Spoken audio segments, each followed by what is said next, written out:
malgré les dystopies que je voyais, la science-fiction m'a quand même toujours fait croire que l'humanité irait vers le mieux. C'est-à-dire, moi, toute ma jeunesse, j'ai cru qu'on allait tendre inévitablement vers une amélioration sociale, culturelle, politique, économique et technologique du monde, et qu'on finirait par vivre dans une utopie à la Star Trek. Sauf que on se réveille tous les jours et on se rend compte qu'on est plus dans du V pour Vendetta. À pied d'œuvre, le podcast qui réconcilie les arts et les sciences. Entre clins d'œil, jeux de miroir et de cache-cache, art et sciences n'ont de cesse de se chercher et de se perdre pour mieux se retrouver. Tous les mois, je vous invite à partir à la découverte des accomplissements de ce drôle de couple qui, lorsqu'il se comprend, transcende la réalité. Un podcast de Moonji, réseau de sociétés de conseil pour les métiers de l'ingénierie et du digital. Bonne écoute!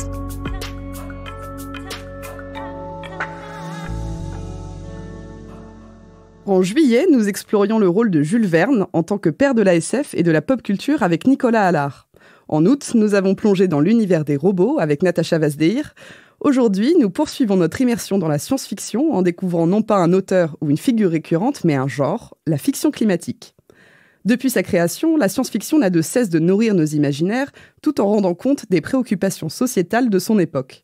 Et, tout comme le robot, le sujet de l'écologie avait déjà été abordé par un auteur de SF avant qu'il ne soit traité dans son aspect scientifique.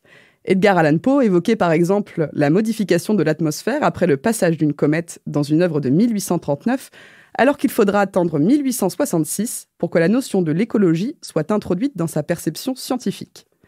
L'environnement, et notamment l'impact de l'activité de l'homme, va surtout devenir un thème populaire à partir des années 60 et 70, notamment avec la remise en cause du progrès industriel et de l'ère du nucléaire. On passe donc d'un travail ayant essentiellement trait à l'imaginaire à une écriture qui s'engage dans un combat nettement idéologique de contestation écologique.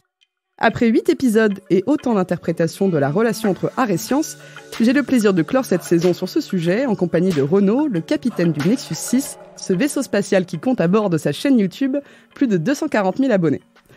Dès son enfance, Renaud rêve de réaliser des chroniques de science-fiction narrative. En 2014, il parvient à embarquer ses potes de la boîte de production French Toast. Depuis, il propose des histoires et analyses superbement écrites et réalisées autour de la SF. Cinéma, littérature, jeux vidéo, animés, aucun support ne manque à l'appel, le tout dans un univers futuriste et humoristique. Capitaine, bonjour. Bonjour, soleil sur vous, citoyennes et citoyens. On va rentrer directement dans le vif du sujet. Est-ce que tu peux nous dire ce que c'est une fiction climatique ? Une fiction climatique, c'est une œuvre qui va mettre au centre de sa narration les enjeux climatiques actuels. Actuels, quand je dis actuels, ce sont ceux du XXIe siècle, 20e, 21e siècle, et dont le cadre aussi va être cet enjeu-là. C'est-à-dire qu'on va être dans un monde qui est relativement déterminé par cet axe-là principalement. C'est un peu comme ça que se définissent souvent les genres de la science-fiction. Le cyberpunk, c'est les modifications corporelles qui prennent une place très importante dans la société. Bah là, le sujet principal qui prend une importance particulière dans ces mondes-là, c'est le changement climatique. Et est-ce que tu peux nous donner quelques exemples populaires, que ce soit au cinéma, sur petit écran ou dans des jeux vidéo ? En fait, il n'y en a pas tant que ça. Des œuvres alors, moi je dis cli-fi, mais fi-fi, je ne sais pas. Il n'y en a pas tant que ça. J'y ai réfléchi l'autre jour. Moi, il y a un livre qui est clairement de la cli-fi, mais c'est un peu ancien. C'est, j'ai oublié le nom. C'est Tous ensemble Zibar, oui, de John Brunner, qui est dans un futur assez proche. Alors c'est le futur proche pour nous, mais assez éloigné à l'époque d'écriture du livre. Dans lequel effectivement il y avait toute une réflexion sur non seulement les enjeux climatiques, mais aussi les enjeux de population. Et on verra peut-être au cours de ce podcast que ce sont deux thématiques très liées. Mais si un exemple plus connu, je dirais que c'est le film Soleil Vert. Et au-delà du genre de la fiction climatique au sens strict du terme, est-ce que tu as des petits préférés dans des œuvres qui traitent de ce sujet, pas forcément directement, c'est pas forcément le cœur du propos ? D'une manière générale, on sent que la crise écologique habite la science-fiction de plus en plus. Je sais qu'on risque d'en parler, mais on voit très bien qu'une œuvre comme Dune, qui avait déjà une pensée écologique dans les années 60-70, prend une autre dimension aujourd'hui, et notamment avec la réinterprétation de Denis Villeneuve. Donc une œuvre qui m'aurait vraiment marqué à ce niveau-là, je saurais pas te dire, si ce n'est que pour moi, j'ai découvert l'enjeu climatique très très jeune, vers je pense 8-9 ans, et pas particulièrement avec la science-fiction, mais plutôt dans Picsou Magazine avec des récits de Riri, Fifi et Loulou, les Castors Junior, qui essayaient de sensibiliser les gens à ça. Et c'est pour ça que pour moi c'était quelque chose d'assez acquis depuis que je suis tout petit. Je sais qu'il y a une urgence climatique et une crise écologique. Et en fait, je me rends compte que ça fait que depuis 5-6 ans que les gens ont vraiment pris conscience du truc. Donc en fait, moi, ça a toujours été en sous-texte de toute œuvre de science-fiction que je pouvais lire. C'est-à-dire, n'importe quelle œuvre, je vais me dire, tiens, quelle est sa position par rapport à ça? Est-ce qu'on est dans une société utopique qui a réglé le problème, ou bien est-ce qu'on est dans une société qui reste fondamentalement capitalistique et libérale et qui continue à détruire, même si c'est pas le sujet de l'œuvre. Tu m'as tendu une perche pour Dune, donc je vais la saisir. C'est une œuvre qui aborde extensivement le sujet de l'écologie, qui s'impose comme l'un des romans les plus décisifs de ces 50 dernières années sur ce thème. Donc à l'origine, c'est une œuvre de Frank Herbert. Personnellement, j'ai découvert l'univers grâce à Denis Villeneuve, qui l'a porté à l'écran en 2021, mais je sais c'est récent. Oui, c'est très récent. Mais je sais que toi, tu as baigné dedans dès ton enfance. Dune, c'est un scénario complexe, une histoire dense, dans laquelle Herbert, son auteur, évoque l'importance du lien entre les écosystèmes et les modes de vie, notamment par le biais de l'arc narratif des Fremen. Tu y as consacré toute une vidéo à bord du Nexus 6 en compagnie de François Terrel, plus connu sous le nom du Fossoyeur de films. J'invite évidemment nos auditrices et auditeurs à aller y jeter un coup d'œil sur votre chaîne YouTube. Le lien est dans la description. Pour reprendre les termes de François, vous étiez un peu tous les deux d'accord pour dire à la sortie du film que le film avait tenu toutes ses promesses, mais pas plus. Est-ce que ton avis a évolué presque 1 an plus tard? Non, pas beaucoup. Au-delà de tenir ses promesses et pas plus, pour moi, c'est tenir ses promesses et c'est tout. Ce qui est différent. Ce qui est différent. Non, mais dans cet exercice délicat qui est de juger des œuvres, et je mets des guillemets parce que c'est pas comme ça que je considère mon travail d'analyse. L'idée n'est pas de juger, mais plus de donner un ressenti, une analyse intellectuelle et émotionnelle des choses.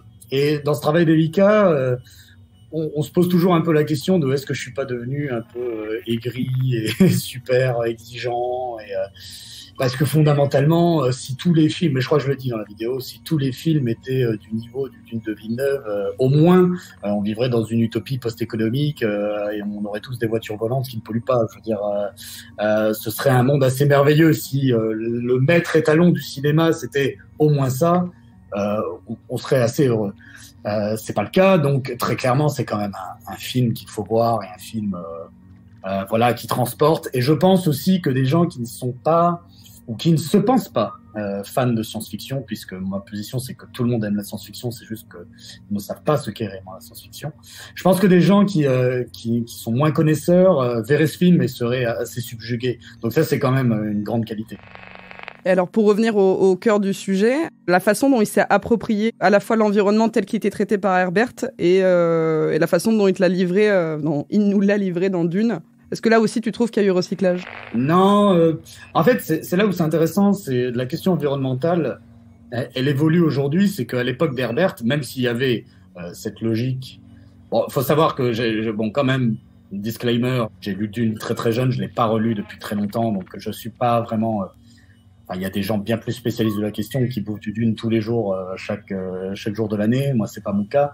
Mais mon analyse, on va dire historico-sociologique, si je puis me permettre, c'est que à l'époque de Herbert, même s'il y avait donc cette logique, notamment avec les Fremen, de vivre en accord avec la nature, etc., il y avait aussi la question de la végétalisation de Dune, de la revégétalisation de Dune, qui est menée par les Fremen. Enfin, c'est un souhait qu'ils ont.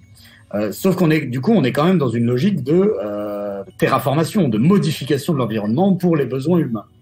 Or, Dune n'est pas la planète d'origine de l'humanité, et du coup, Dune est ce qu'elle est, telle qu'elle l'est, et peut-être qu'il faudrait qu'elle reste telle qu'elle est. Même si on apprendra après dans le récit que c'est à cause des vers des sables que Dune est devenue ce qu'elle est et que peut-être les dunes viennent d'une planète. Bon, bref. Mais en tout cas, c'était pas de notre faute. C'est la faute de l'humanité qu'elle soit comme ça. Mais voilà, donc on est quand même sur une logique de domination de la nature par l'humain. Et c'est là où c'est paradoxal, c'est que même si on se dit, ah mais c'est cool parce qu'on va mettre des plantes, on va mettre de l'eau, on va mettre de la vie, en fait, on va quand même à l'encontre de la nature. Et c'est là la différence aussi entre nature et environnement et la définition qu'on donne à ces termes-là.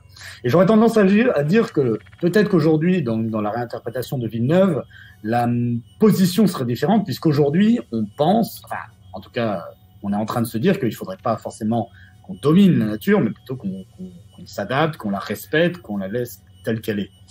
Ce qui va être compliqué, puisque malheureusement, il va falloir qu'on continue à la modifier, mais d'une meilleure manière, en fait, pour revenir un petit peu en arrière. Donc, c'est là aussi qu'est le paradoxe. Le problème, c'est que pour moi, le film aborde très peu ce sujet-là pour le moment. Sur Nexus 6, tu incarnes un chef de vaisseau décrit comme brutal, susceptible, alcoolique et misanthrope, mais passionné par la science-fiction. C'est ce que dit Wikipédia, du moins. Pas mal d'auteurs de SF rejoignent cette dynamique en dépeignant souvent l'humanité comme violente, cupide, destructrice.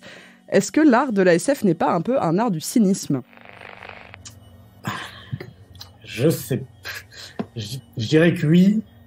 Ça dépend toujours des créateurs, des auteurs et des autrices et des créatrices. Ça va dépendre de leur position à un moment, et puis eux-mêmes et elles-mêmes peuvent évoluer dans leur vie. On est des fois plus positif, plus négatif.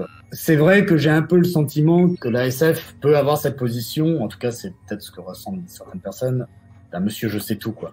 Voilà là où vous avez merdé, voilà où vous allez merder, et voilà comment vous allez mourir. C'est vrai que c'est une position qui, moi, m'intéresse un peu plus.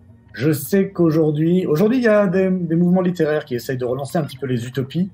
Et on voit notamment, avec le retour de Star Trek dans pas mal de séries, et je citais The Orville, qui est une espèce de Star Trek humoristique, mais qui est exceptionnel, je conseille à tout le monde, où on est dans une recherche de l'utopie pour l'utopie, et en fait, réenchanter un petit peu les imaginaires. Et en fait, ça fait quand même du bien. C'est vrai que moi j'aime bien voir comment le monde va finir, et parce que je suis assez pessimiste sur tout ça. Mais je peux pas m'empêcher de me poser la question, est-ce que finalement on devient pas trop cynique justement parce que nos univers d'imaginaire le sont aussi et que c'est tout ce qu'on nous offre. Et peut-être qu'en réenchantant les œuvres de fiction, par l'utopie notamment, peut-être qu'on arriverait à faire croire aux gens qu'une autre voie est possible. Et c'est vraiment une question que je me pose beaucoup en ce moment. Donc j'ai pas la réponse, mais effectivement, il y a inévitablement du cynisme dans la science-fiction, je pense. La SF nous confronte souvent à un constat, somme toute, assez nihiliste. Dans la saga Blade Runner, par exemple, les champs de culture ont été remplacés par des panneaux solaires à perte de vue. Dans les jeux vidéo Fallout, une guerre nucléaire a détruit les États-Unis et probablement le reste du monde, ne laissant qu'une terre stérile et hostile. Bref, pas de quoi nous mettre du baume au cœur. Dans ces œuvres, rien ne viendra sauver une humanité à la dérive. Ma question est un petit peu celle de l'œuf ou de la poule. Est-ce que c'est le genre lui-même qui nous demande ce pessimisme pour plaire, pour captiver, ou la SF n'est-elle que l'expression d'angoisse préexistante ? C'est un peu ce qu'on disait. C'est délicat. Moi je pense qu'on est quand même sur des angoisses préexistantes, ne serait-ce que parce que les religions sont de la science-fiction et qu'on a toujours du coup imaginé bien avant que le terme de science-fiction existe et que le genre soit formalisé tel qu'on le définit aujourd'hui, on avait des récits de destruction et d'apocalypse. Donc moi je pense qu'il y a cette peur intrinsèque de la fin qui nous amène à nous questionner sur les pourquoi du comment et le comment surtout. Donc je pense que c'est inhérent. C'est inhérent. Maintenant, ta question, elle en amène un petit peu à une autre. C'est la responsabilité de la SF là-dedans. Et moi, c'est vrai que c'est une position. Je pense qu'on fait un faux procès à la SF. La SF, on considère qu'elle était là aussi pour nous guérir ou pour nous donner des clés d'amélioration et quel chemin choisir. Je pense que c'est un peu trop lui demander dans le sens où on est quand même dans un genre de l'imaginaire et que si ça peut nous faire réfléchir, réfléchir c'est bien, les actes c'est mieux. Toutes ces améliorations technologiques peuvent amener énormément de positifs, mais ces œuvres nous ont aussi montré que il y a aussi des choses sur lesquelles il fallait faire très attention. Là, qu'est-ce qui se passe? C'est que notamment les grands patrons des GAFA eux, ils ont vu que l'aspect cool. Et c'est pour ça que, d'un coup, Facebook se dit, on va faire le métaverse, ça va être super génial.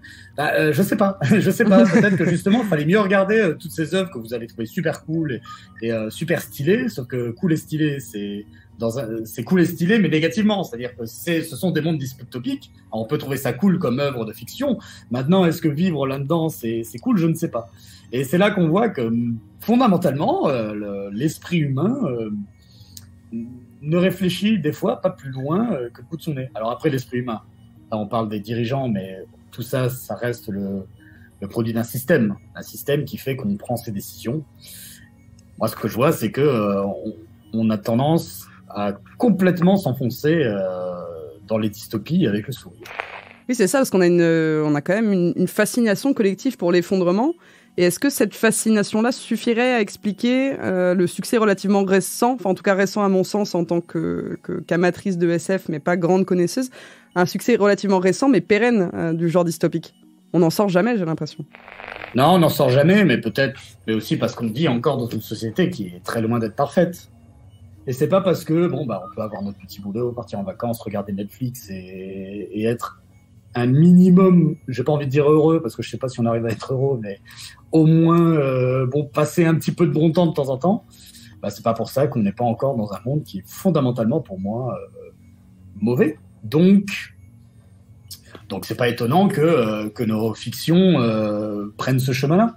Le jour où on sera dans une réelle utopie, etc., peut-être qu'on n'arrivera plus à imaginer des œuvres qui sont dystopiques. Peut-être qu'on sera tellement conditionné au bonheur et à la bienveillance et à l'amélioration du soi et des autres et de la société et du monde, qu'en fait, on aura complètement oublié cette part d'ombre qu'on a en nous. Sauf qu'aujourd'hui, je pense que la part d'ombre est majoritaire. Alors, on va terminer sur, comme je le disais, un petit peu d'optimisme.